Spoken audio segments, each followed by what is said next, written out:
नमस्कार, मेरा नाम ज्ञानेश्वर है और आप देख रहे हैं लाइव सतीश। मेरे साथ न्यूज रूम में पटना हाई कोर्ट के एडवोकेट देव प्रकाश सिंह साहब हैं और इनके साथ आज हम फिर से चर्चा करेंगे बिहार में विवादित जातिगत गणना, जिसे जनगणना कहा जा रहा है, उसके बारे में। देखिए, अब तो सुप्रीम कोर्ट ने भी कह दिया हम जल्दी नहीं सुनेंगे। मतलब जातिगत गणना बंद हुई तो बंद हुई। और बड़ी बात यह है कि हाई कोर्ट में क्या होगा, सुप्रीम कोर्ट में क्या होगा, यह लाइव स्टेज पर देव प्रकाश सिंह साहब ने अपने अनुभव और अपनी जानकारी के आधार पर पहले ही बता दिया था और जैसा इन्होंने कहा वैसा ही हुआ।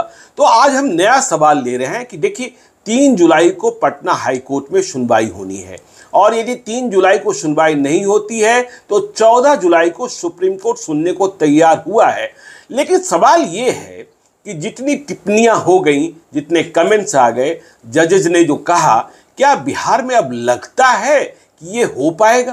क्योंकि महागठबंधन की सरकार जातिगत गणना के माध्यम से जो चुनावी लाभ प्राप्त करना चाहती है, जैसा पेटिशनर्स आरोप लगा रहे थे जो इसके खिलाफ थे, क्या हो पाएगा? ये चुनावी लाभ तो हो जाएगा जी। चुनावी लाभ के लिए चूंकि बहुत सारे जो हुए हैं, शुरू में ही मैंने आपको बहुत पहले भी आपने किया था, जिस समय ये नोटिफिकेशन निकला था जी।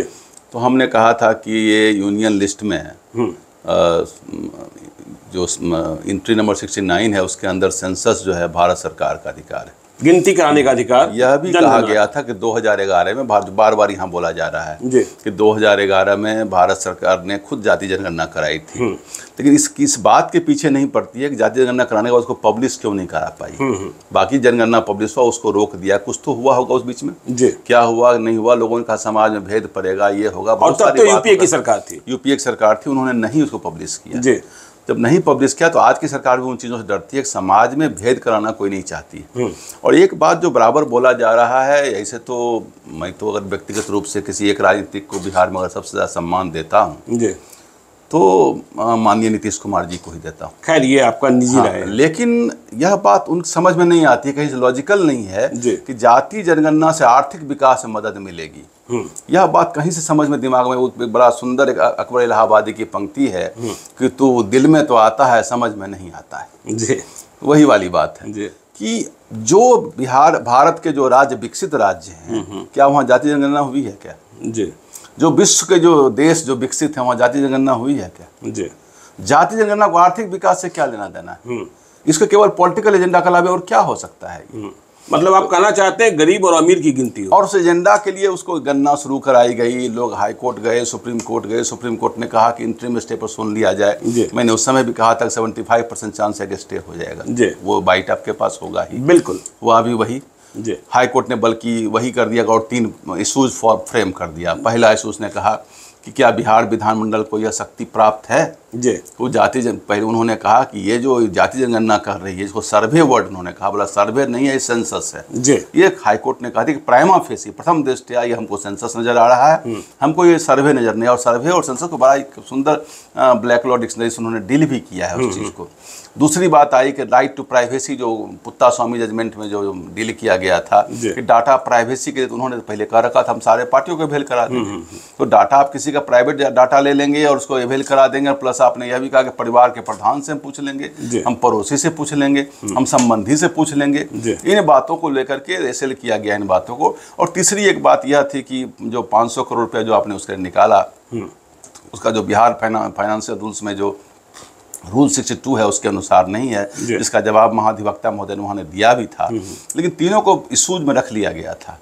अभी जब इंटरिम स्टे आया तो महाधिवक्ता महोदय पुनः गए कि हमको फाइनल ही सुन लिया जाए, लंबा चुके हमारा 80% समाप्त हो चुका है गणना, अगर आप ना देंगे हमें गणना करने दें, बाद में हम इसको रखेंगे प्रिजर्व करके जब तक आपका आदेश फाइनल नहीं होगा।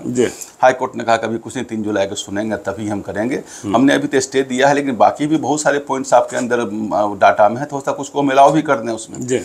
लेकिन इन्होंने कहा कि हमारा फाइनल तो आपने कह ही दिया, जब आपने कह दिया कि आप हमें शक्ति ही नहीं है तो लगभग फाइनल ही है। ठीक है, कुछ भी बात है कि हम 3 जुलाई पर नहीं सुनने जा रहे हैं। इससे क्षुब्ध होकर के बिहार सरकार चली गई सुप्रीम कोर्ट। सुप्रीम कोर्ट गई तो पहले तो आप जाने कि वो बिहार के जो चीफ जस्टिस थे संजय करोल साहब, वो तो रिक्यूज कर गए। उन्होंने कहा कि हम नहीं सुनेंगे, क्योंकि पहले से गणना, पहले इस केस को हम सुने हुए हैं। उसके बाद पुनः नेक्स्ट डे ही बेंच बन गया और उसमें जस्टिस अभय ओका साहब और खैर हाँ जो भी हो जी, तो उन्होंने कहा कि जब पटना हाई कोर्ट सुन ही रही है 3 जुलाई को जी, तो अभी हड़बड़ी क्या है। और उन्होंने साफ यह भी कहा कि हम अभी कोई कमेंट नहीं कर रहे हैं। पटना हाई कोर्ट ने प्राइमा फेसी कुछ ऑब्जर्वेशन दिया है, कुछ फाइंडिंग्स निकाले, कुछ फाइंडिंग्स निकाला है जी, उन फाइंडिंग्स को हमें प्रूव करते हैं, हम ऐसा भी नहीं कह रहे हैं जी, उन फाइंडिंग्स को हम डिसअप्रूव करते हैं, ये भी नहीं हम यह भी नहीं कह रहे हैं जी, हम उन फाइंडिंग्स पर इंटरफेयर करेंगे, हम यह भी नहीं कह रहे हैं, और हम इंटरफेयर नहीं करेंगे, हम यह भी नहीं कह रहे हैं। हम यह कह रहे हैं कि 3 जुलाई को उनको सुनने दीजिए। इस पर श्याम दिवांग साहब जो बिहार सरकार के एडवोकेट थे, उन्होंने कहा कि सर 3 जुलाई डेट तो रखा गया है कि हमें उम्मीद है कि 1 सप्ताह के बाद इसको लिया जाएगा। तो उन्होंने कहा ठीक है, हम लोग 14 जुलाई तक रखते हैं। अगर 14 जुलाई तक नहीं सुनती है सरकार, ये पटना उच्च न्यायालय था, हम लोग इस केस को 14 जुलाई के बाद सुनेंगे, यही कहा गया। मतलब वहाँ से भी मामला वहीं पड़ा हुआ है। अभी इसको अब पहले यह डिसाइड हो जाए कि ये सर्वे है कि ये गणना है। गणना है तो इनके पास शक्ति नहीं है। सर्वे अगर कहीं सुप्रीम कोर्ट डिसाइड कर दिया तो कुछ रिलीफ इनको मिल सकता है, संभावना छीन है।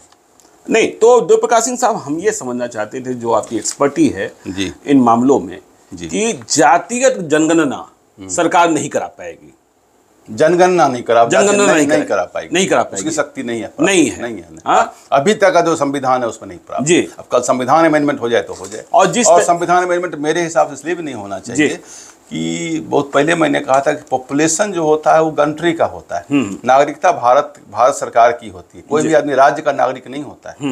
नागरिक भारतीय हम लोग लिखते हैं, नागरिकता क्या तो भारतीय लिखते हैं। अगर हर एक राज्य कल कहेगा, हर एक जिला, अगर हर एक नगर पालिका, हर एक कॉर्पोरेशन कहेगा हम जनगणना, कॉर्पोरेशन भी स्टेट है जी, कल तो पटना कॉर्पोरेशन कहेगा हम भी गणना करेंगे अपना जी, पंचायत भी स्टेट है। तो जातीय जनगणना तो संभव नहीं है, नहीं संभव है। हाँ, तो नीतीश कुमार का जो इरादा था, तेजस्वी यादव को जो इरादा था, इस पर तो वज्रपात हो गया है।